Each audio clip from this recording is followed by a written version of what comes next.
Welcome to Coach Connor's commentary. I am indeed Coach Connor and I will be commentating on some of the stuff that I find interesting in this chase. The chase in question today is actually 3 chases. This is going to be a hat-trick of evasions performed by Xavier of Team Breach. This is by no means the first hat-trick I've ever seen in World Chase Tag, but it is one of the more impressive ones, and it's got a bunch of cool little interesting bits that I want to share with you guys to understand why this was so impressive. This feat took place in 2019 in the European qualifiers leading up to WCT 4, the 4th World Championship. Breach didn't quite make it through, they did okay, but Xavier specifically managed to show that he's got a really solid skill set, and with the right team members around him, Breach I think could go really far. So without further ado, let's start to look at the chases in question, and the first chase we've got is coming up Xavier versus Engis of Team Ashigaro. Let's see it. So he's off like a shot right at the beginning. He's broke away from the tilted cube as we saw, conged over the sisters, come around the front line, and this is where the interesting stuff happens for me. At the ridge, as he's come round the front line, he's actually slowed those last few steps before he puts his hands on the ridge to allow him that unpredictability of the chaser Engis, not knowing, okay, is he going to go under or not. This little change of pace here by idling means Engis can't predict which way he's going to go, and it gives him that extra time to break away and change back on himself to get through to the front line. After the front line, he's come round, got underneath the mountain and got to another safe zone in the loading bay. This is quite a high EQ area, he's got a lot of blockage between him and the chaser. Engis, trying to get through the loading bay or around the loading bay, is stuck here, and the reason he's stuck is because idling comes back in full force. Xavier is able to keep in that safe zone by the corner of the loading bay, but keep his feet moving the whole time. So he's like, I could break away this way, I could break away that way. The whole time Engis is sort of stuck. Okay, I need to flush him out, I need to flush him out, and this is killing the clock, allowing Xavier to get the first evasion of this match in the first round.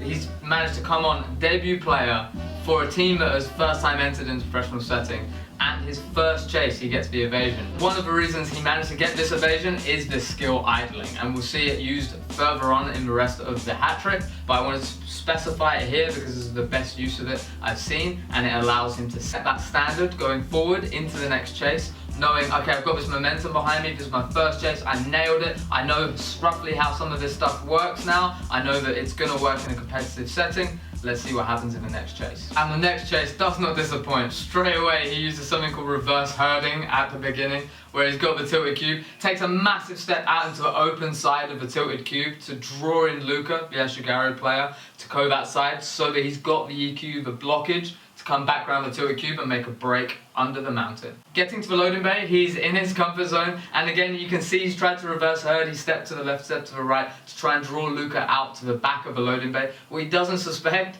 is Luca can just slip straight through, and as he slipped through, there's almost a moment where it's all over. There's almost a tag.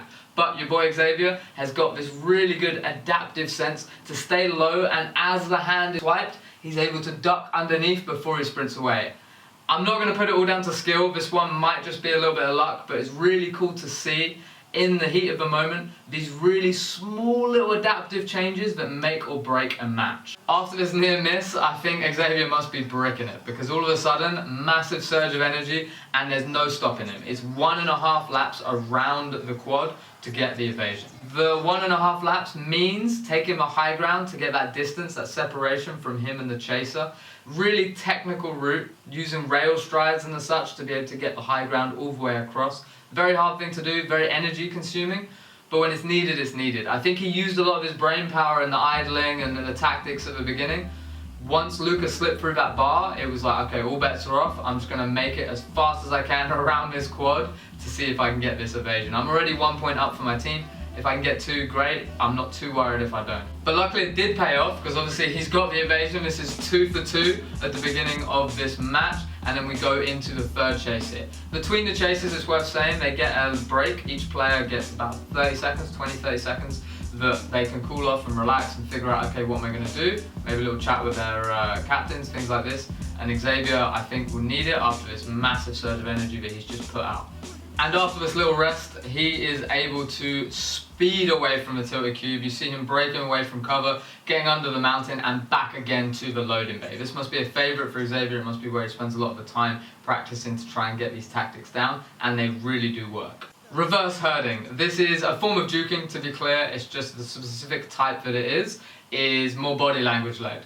A more obvious version of this would be a player that is putting their hand out like, okay, my body is this side, my body is this side. It's drawing the chaser towards the side that they are, and that means that now there's an opening on the other way. This is used a lot by players, but here I saw it in quick succession and worked really well at the loading bay with Xavier's step out. So he's by the loading bay, he's in a safe spot, he's further back from a loading bay, and then while he's stepping back a little bit so he hasn't got that worry of Norman coming through, as he wants to make a break for the left, he steps his foot as far as he can over to the right to make Norman fall for the bait. As soon as he's seen the reaction he's looking for from Norman to break off from the loading bay and chase him around the back near the mountain, he is cracking it down the side towards the front line, which gives him more of a breakaway. He's got more distance away from the exit of the obstacle. Really cool use of reverse herding here, and so quick you might miss it, so I thought I'd share it with you guys here. The breakaway was needed. Norman, a super fast athlete in his own right, as they've both accelerated away from the loading bay, Norman's actually started to cover ground before the front line. If there was a moment to dive and tag Xavier, in retrospect this would have been it, and I'm sure Norman's thinking that right now. However, that didn't happen. He slipped out on the corner due to the traction he didn't have. Xavier's made a break, got the distance, and then again gone for those strides. But this time we see not the same strides as the previous chase. He's actually managed to control his pace a little bit. As he's come on top, there was an eyes before he got to the mountain, so he's looked to see where his opponent is, made sure that Norman hadn't got center control, and once he knew that he was following the same route as him, he's like, okay, cool, I'm going to slow down. I can kill the clock here. I'm all the way up here, he's all the way down there. If I keep running around the quad, I'm going to be closer to him than I am right now.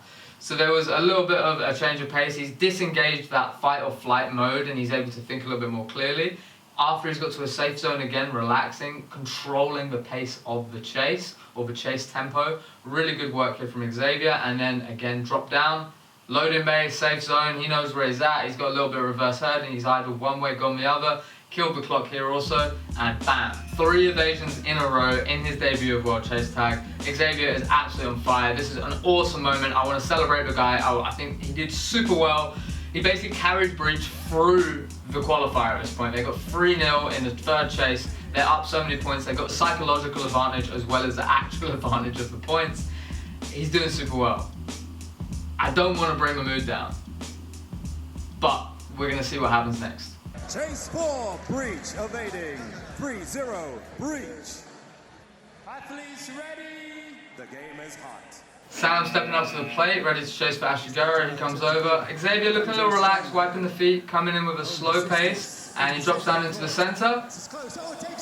And there it is.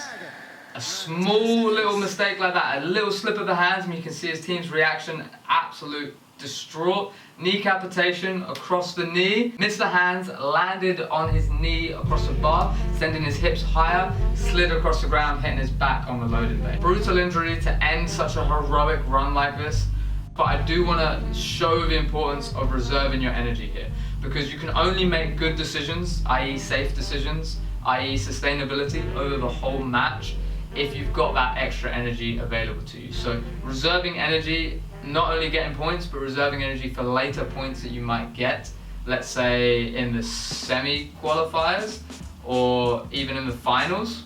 These might be places where you want that extra energy. He put in a lot of energy, he got the 3 in a row, it was awesome to see, but this mistake here is evident that maybe he should have reserved a little bit more than that, should have had a little bit more of a fresh approach, or even just been willing, okay, I got 3 up, let's get tagged, to allow one of my other team members to try and get a tag, and then they can get some court experience in the qualifier. Just some of my thoughts. This isn't gospel, I'm just trying to say it as I see it. Xavier's obviously an amazing athlete, and I think small mistakes like this could happen to any athlete across the course of the chase. Every bit of this quad is made of wood and metal. It's a hard set of obstacles to try and negotiate. So when you're seeing some of these fantastic moves go down, just remember that this is what they're up against. Anything like this could happen at any moment if they're not focused and if they don't have that adaptability to change in the moment throughout. The aftermath of this set of chases right at the beginning of the match led Breach through to a win of 4-1 against Ashiguro in the qualifier for this Euros, and it was actually Xavier that managed to get the match point. It wasn't an evasion at the end of the match, but it was a technical match point where if you get the tag, the other team don't have the opportunity to get any more evasions, so you win by default. But really cool to see him get back on the quad and the injuries not be so severe that he can carry on playing. After the qualifier, the semis and obviously the final, not so good. They didn't manage to get through to the final, the semis took them out. I think a large part of this wasn't just due to the injury Xavier exhibited, but also once they were up 3 points, the other players not having as much of a chance to get on the quad and practice out some tactics. They've seen Xavier, they know he's a star player, they know this is the guy that we can use, but if that guy's injured, the morale of the team is down slightly, and you need to try and get as many people into practice as early as you can in a competitive setting to take away that panic when it comes to later against more veteran teams. That brings us to the end of that set of chases. I wanted to highlight this hat-trick out of all the hat-tricks I've seen because I think Xavier is a really strong example of some of these tactics that are being implemented. He's got idling down, his reverse herding is awesome, and his chase pace is great. In future matches, you'll definitely see, if you look through some of the World Chase Tag content, he absolutely nails it. This was a debut, and I wanted to showcase how good he was right from the onset before he got the experience in the competitive setting to allow him to succeed later on. As with every YouTube video, there must be an outro. This is such an outro. I haven't done the editing, there's going to be nothing here. It's just me, that's all I got. I'm not going to ask you to subscribe to my channel, I'm not going to ask you to like. Comments would be nice, not because of the algorithm, just because I actually would like to know what you think about these chases or about how I'm presenting them. I find these chases super interesting, and that's why I'm making these videos, to share a little bit of what I think about World Chase Tag and to hopefully share that excitement with others. So if you are also interested in things like these, please let me know what you think in the comments. If you do subscribe to anything, World Chase Tag constantly puts out really good content. Maybe subscribe to them and check out some of the chases yourself and see what you can find. This has been Coach Connor's Commentary.